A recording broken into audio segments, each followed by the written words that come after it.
Well, good morning, everyone. Good morning, and welcome to Mission Gathering. Every week I say, what a chatty bunch. It's a good sign. So you might notice the crowd is a little smaller this morning because a large portion of our church, about 30 folks, are up in Vista on a retreat this weekend. But for those of us who couldn't attend the retreat, I'm going to give you a little bit of a taste of that this morning by talking about the topic of Sabbath, of rest.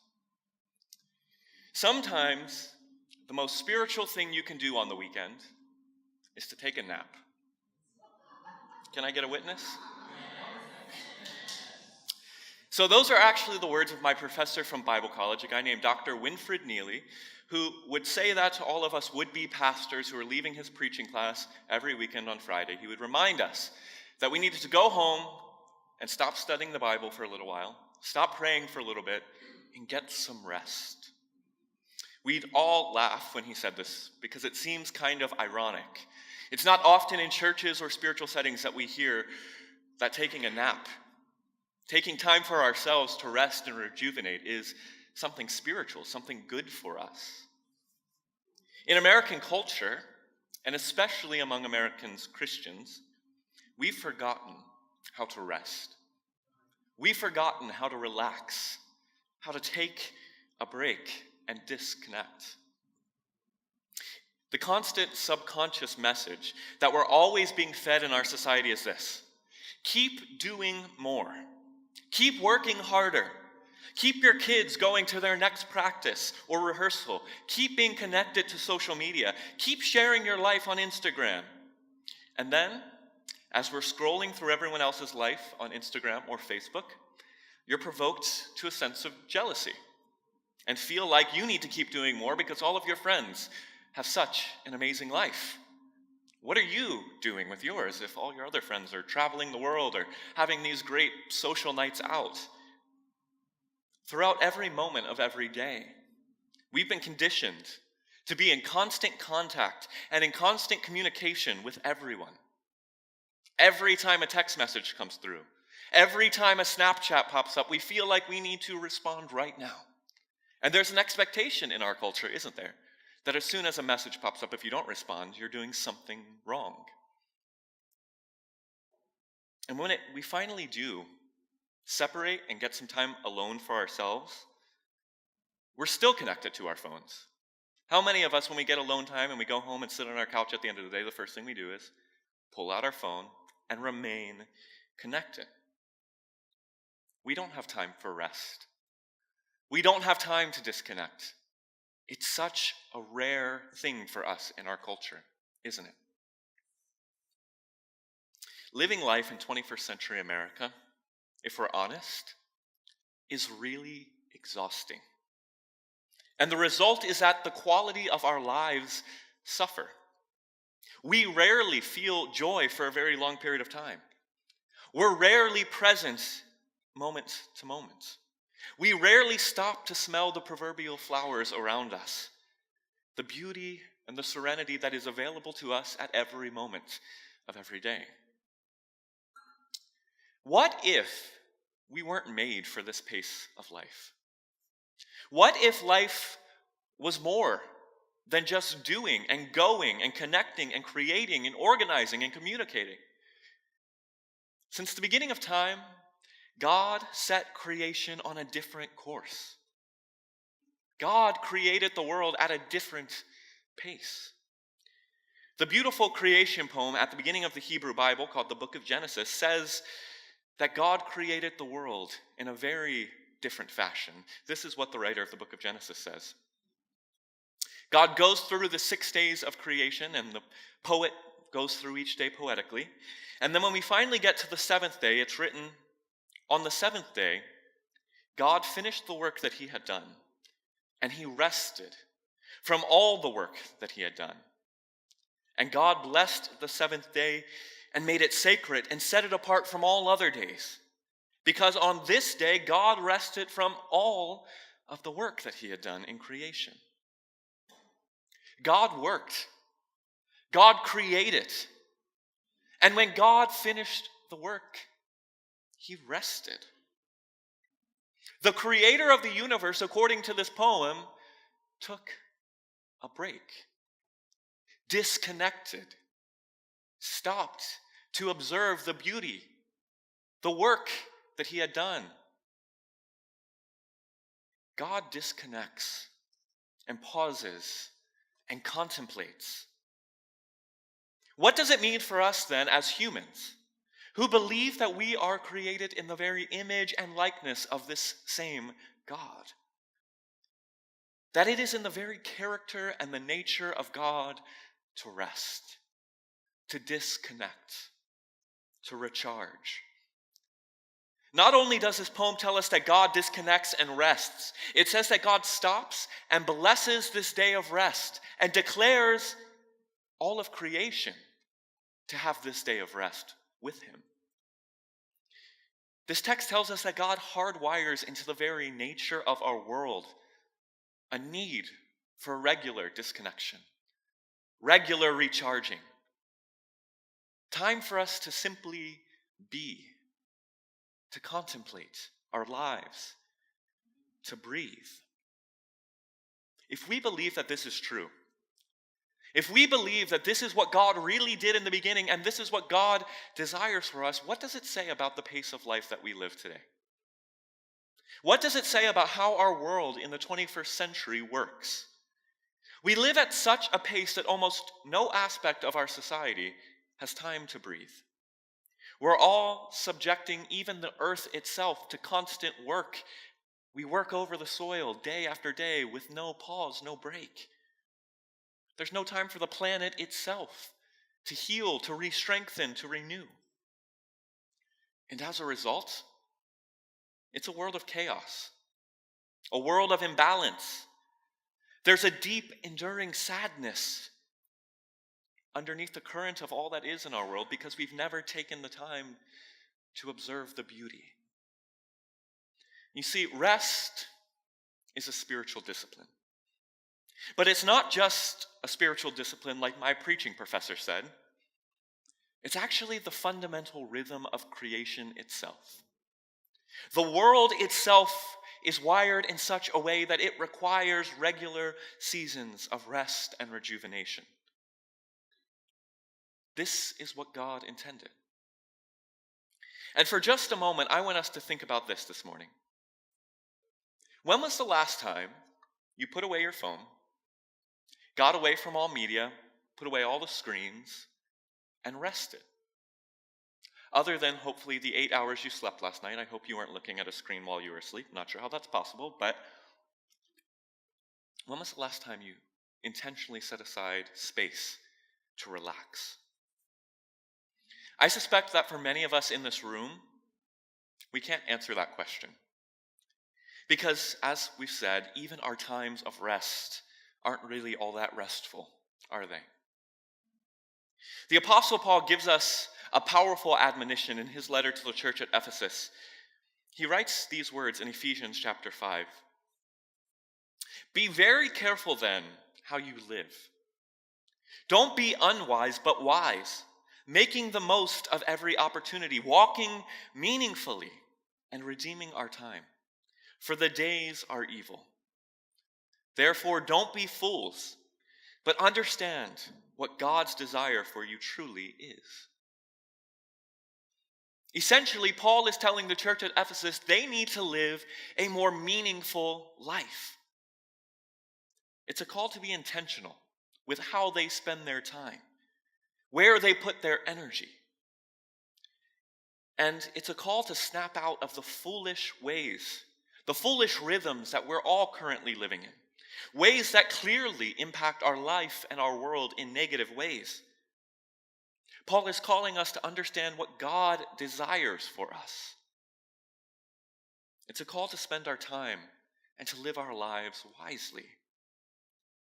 And one of the key ways that we're called to redeem our time, one of the key ways that God desires for us to live our lives is in a posture of rest. God gives us 6 days to work, to be connected, to do good in the world, to take care of all the necessities of life. But on the 7th day, we're called to rest, to breathe, to spend time with ourselves and with our Creator. Or as Rabbi Abraham Joshua Heschel puts it, the world has our hands, but our soul belongs to someone else.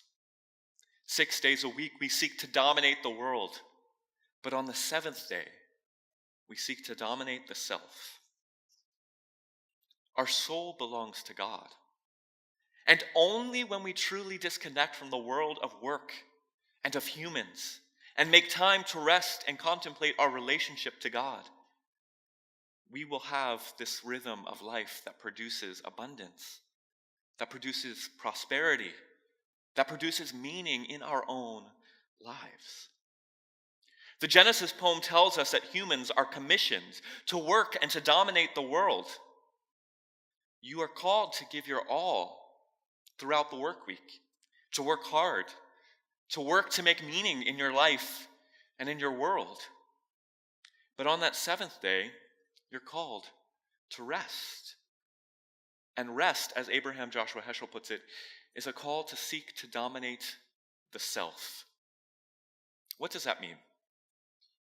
Have you ever wondered why it's so hard for you to stop working? Why it's so hard for us to disconnect from social media? Why it's so hard to stop answering all of those text messages that are probably coming through your phone right now?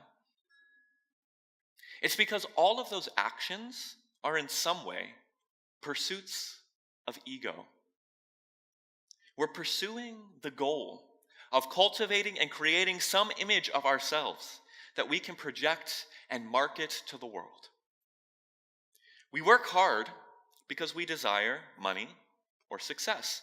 Yes, so we can enjoy life and provide for our family, but also, for many of us, I suspect, it's so that others can see and acknowledge us as successful or powerful or hardworking or unique, right? We spend so much time taking selfies, editing our photos, and maintaining such an extensive social media image because, of course, we want to remember our lives and all the good times, but also because we want folks to like us. And we live for how many likes or taps we get on a status or a photo, or how many text messages come in a course of a day. Our world conditions us to never stop seeking to build our egoic image, the image that we want others to see, to buy into, to like. And ego, it's essential to being a human. We all need an ego. But it's not the whole story. It's part of who we are for sure, but it's not the whole of who we are. We are made, and we know that there is a deeper version of ourselves beneath the surface of all the masks that we wear. And that version is one that we don't spend very much time with in our culture. In that deeper version of yourself, your pain and your hurt resides. Our true desires and our deepest thoughts reside there. Our knowledge of God and our understanding of truth resides there. It's a powerful place to spend time in that deeper version of ourselves. It's a powerful self to get to know and to live from. But it's uncomfortable. It's inconvenient. To spend time beneath our ego will require us to confront our pain, to confront our fear, to come to terms with what we really desire and know to be true. And when we do that, we open up the path to growth and maturation. But it's hard. As Rabbi Heschel says, Sabbath requires us to wrestle ourselves to the ground. When you take a break and disconnect, it's just you and God and your true self. And you have to confront all that has been hidden underneath the surface for the past 6 days or 60 days or 6 years, however long it's been since you've spent time there. When things get quiet, when we cease from working, that's when we hear that still small voice of God. And we hear the voice of our true self.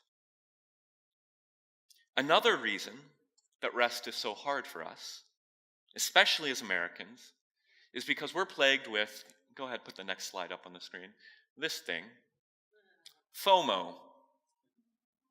Some of you just went, what? I didn't say homo, I said FOMO. For those of you who don't know what the hip kids are saying these days, FOMO is fear of missing out. We're so afraid if we take some time away from ourselves, if we take time for us and for God, that we're going to miss out on an opportunity or a moment. We believe this delusion that if we take one day a week for ourselves, someone is going to get further than us. Someone is going to do better than us, go higher than us. Someone's going to swipe right on Tinder and get that person that was meant for us. And let's be real. We might miss out. If you take time away from the world and your work and your social life, you might miss an opportunity or a connection. But the question that I believe God invites us into this morning is this: isn't missing an opportunity or a momentary connection far better than driving ourselves into the ground with fatigue? Isn't taking regular time away from our world to reflect on our life, to deepen our relationship with God, and to appreciate all of our blessings, isn't that something we should really be afraid of missing out on? We have failed to value rest. We have failed to value being present, and we have failed to value spending time connecting to God. And the rest of our lives suffer as a result. Because you and I both know that the work we do when we're tired and stressed out is not our best work. And yet, how much of our work is tired, worried work? We all know that our relationships and personal connections are not great when we're spread thin. And yet, how many of our relationships are so thin and shallow and stretched? See, the truth is, and we all know it, our life is better when we're invested in ourselves and in this regular rhythm of rest.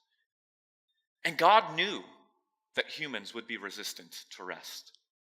We're made in the image of a God who spent most of his time creating. It's in our nature to want to create, to do work, and to connect. And creating and working are not bad things. They're just not the whole picture. So God intentionally gave the Hebrew people something called the 10 Commandments, the fourth of which says, remember the Sabbath day and keep it set apart. Remember, he said to the Hebrew people, to take one day out of your week to remember creation, to stop working.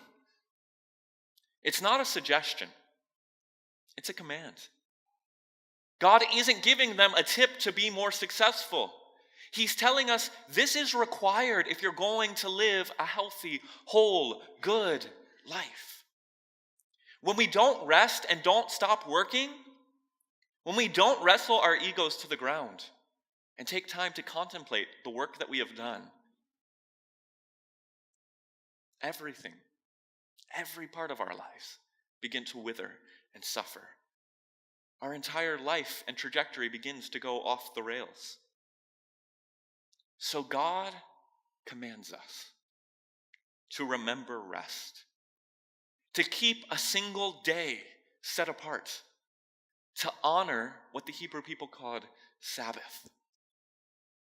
This isn't a vain religious commandment, by the way, but a commandment for our own well-being. When we rest, when we're silent, when we take time to recenter, we are energized to do better work and to be more engaged in our world. And God knows this. God wired us this way, and we all know it too deep in our bones. Jesus also consistently demonstrates to us what it looks like to engage in Sabbath. If you think you're too busy, or if you think you're too important, or if you think you're too popular, imagine how Jesus felt. Jesus walked around and healed people who were sick. Jesus confronted systems. He helped begin to actually create a new world for the people he was with. And crowds flocked to him. But time and time again, he takes a break. He disconnects from his work and his world, and he rests. I want you to listen to these texts from the Gospels about Jesus. And when we read them, Jesus is going to sound a little bit like an antisocial freak. When we read this, you're going to be like, that's a little rude of Jesus to do. But as we go through these texts, understand that Jesus knew if he didn't disconnect even from his important work of redemption, his whole life, his whole world, his whole work would suffer. This is what the gospel says about Jesus, Matthew 5:1. When Jesus saw the crowds, he went up to the mountain, and after he sat down, the disciples came to him. As an introvert pastor here, I can really relate to, as soon as he saw the crowd, he ran away to the mountain. Get that? Matthew 8:18. When Jesus saw a crowd around him, he gave orders to depart to the other side of the sea. Again, Jesus sees the crowd coming and he says, let's get in the boat and go as quick as we can. Matthew 14:22. Immediately he made the disciples go get in the boat and go ahead of him to the other side while he sent the crowds away. Jesus, who had the most important message for the world to hear, who had the most important work to do of all time, consistently disconnected, consistently disengaged from the social sphere that he was in. He went and he rested. Jesus also knows how to live in this rhythm of Sabbath in day-to-day life. Luke tells us this. But Jesus often withdrew to lonely places and prayed. And he often began his day, if you read through the Gospels, with this rhythm of prayer and meditation. Jesus taught his apostles to go out to work hard, but then to return and rest. This is what the Gospel of Mark says.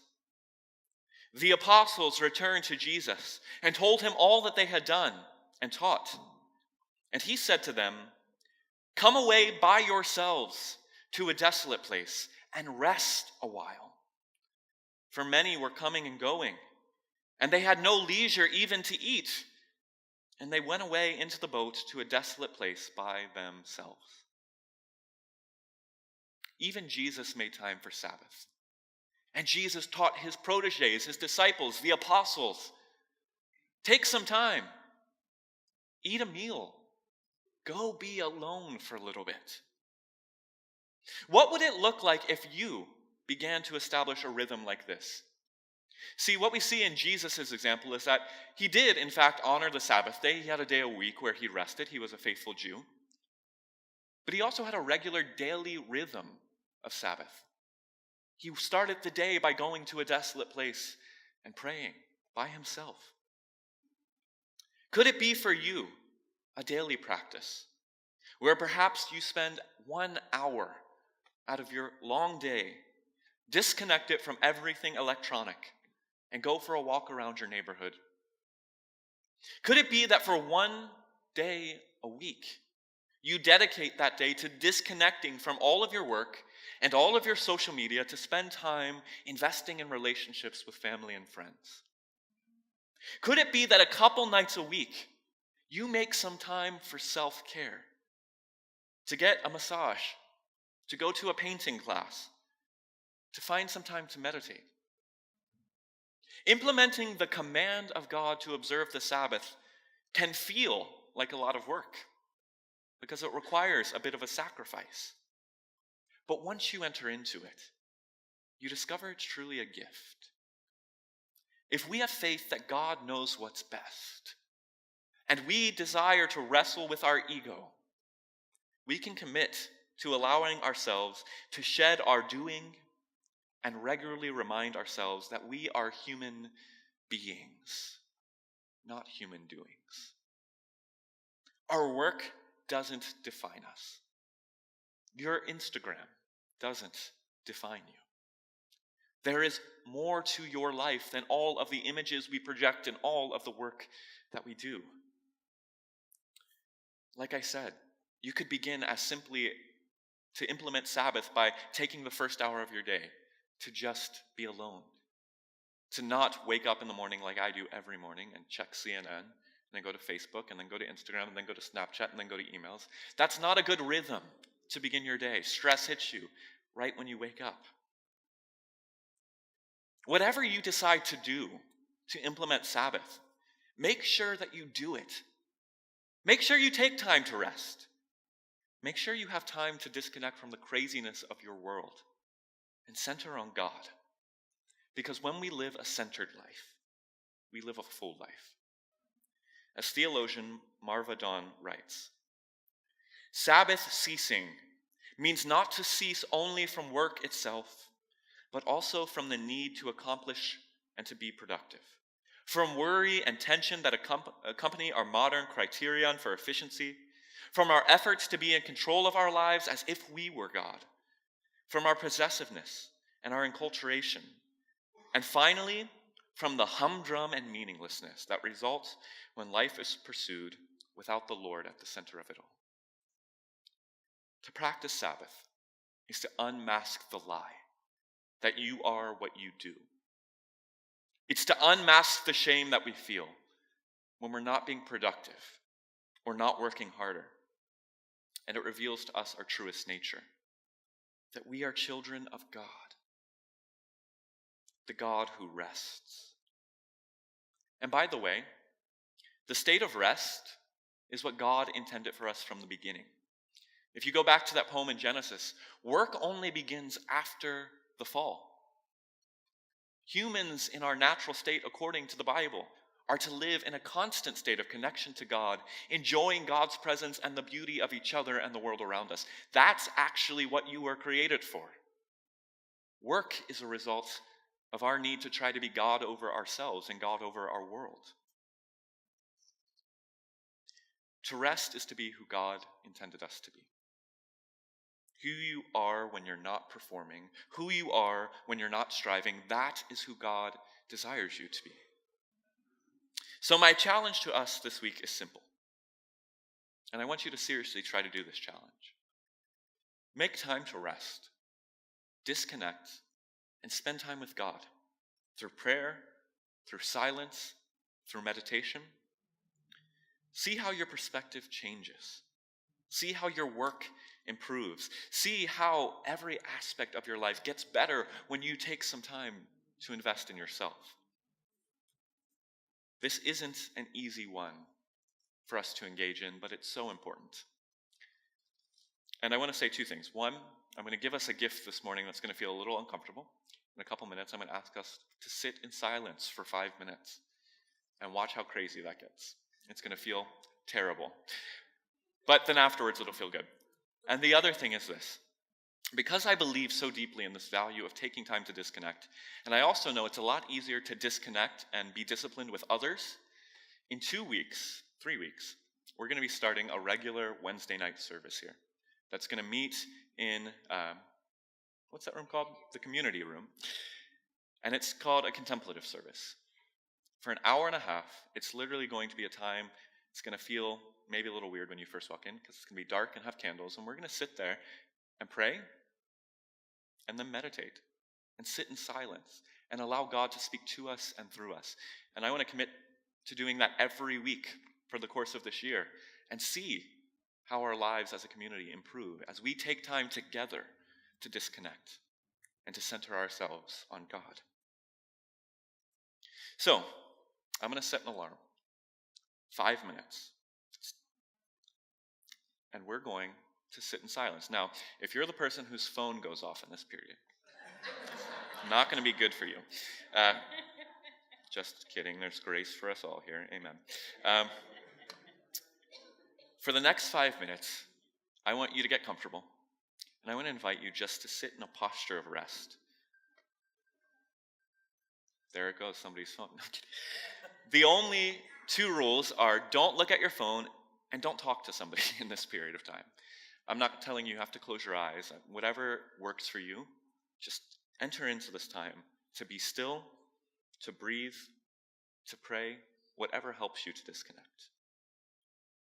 So let's relax, drop our burdens, and enter into the peace of God.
Spirit of God,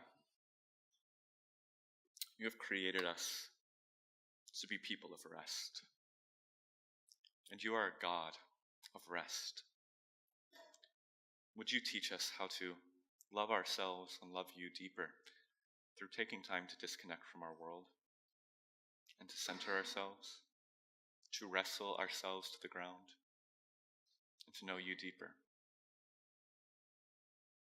God, help us to be a people who lean into Sabbath rest together. Thank you for this gift of silence. Amen. So now, that was kind of hard, wasn't it? I want a show of hands for how many of us was that really good, first of all, and for how many of us was that pretty hard to actually do? Yeah? About 4 minutes, I noticed myself wanting to look at my phone. And it's a pretty sad commentary, isn't it, on the pace of life that we're living.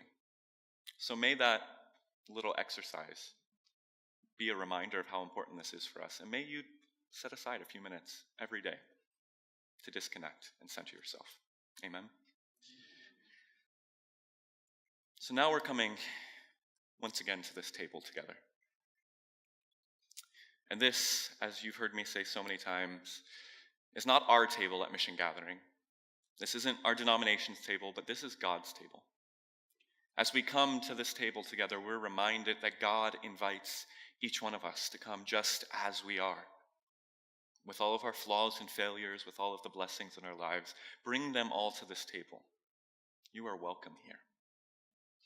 And as we come to this table, we take these elements of bread and juice as a reminder of the rhythm of life Jesus calls us to break open our bodies and to pour out our lives for the healing of the world. That's the work that we're called to do, the work that our rest gives us the energy to do.